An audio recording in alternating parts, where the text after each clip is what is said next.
Good morning সবাইকে। ভেবেছিলাম আজকে সকাল সকাল উঠে ভোট দিতে যাব, যাই হোক আমি রেডি হয়ে নিয়েছি। এটা আমার ভোট দিতে যাওয়ার ড্রেস। এবার ভোট দিতে যাওয়ার আগে ভাবলাম বাবার জন্য খাবারটা রেডি করে যাই। বাবা অলরেডি ভোট দিতে চলে গেছে।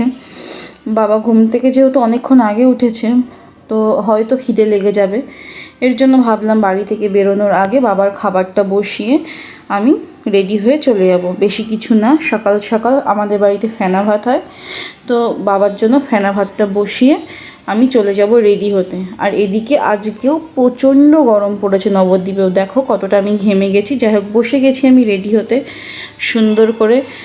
বেশি কিছু না, ক্রিমটা মাখবো সেটাফিলের, যেটা আমি সবসময় ইউজ করি, আর একটা সানস্ক্রিন দেবো আর বেরিয়ে যাব। অনেকেই বলবে গরমকালে ক্রিম, ওরে বাবারে, কিন্তু না, ময়শ্চারাইজার ছাড়া সানস্ক্রিন ইউজ করা একদম উচিত নয়। আমি রেনের একটা সানস্ক্রিন ইউজ করছি।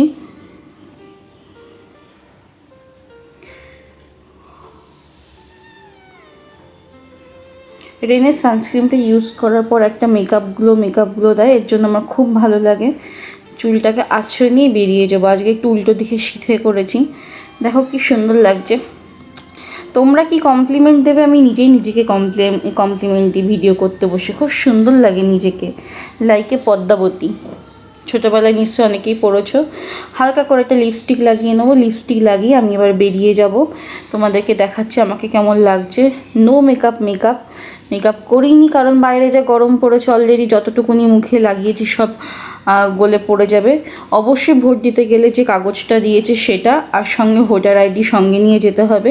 এই দুটো ছাড়া ভেতরে ঢুকতে দেবে না। আর অবশ্যই ফোন কেউ নিয়ে যাবে না, ফোন অ্যালাউড নেই।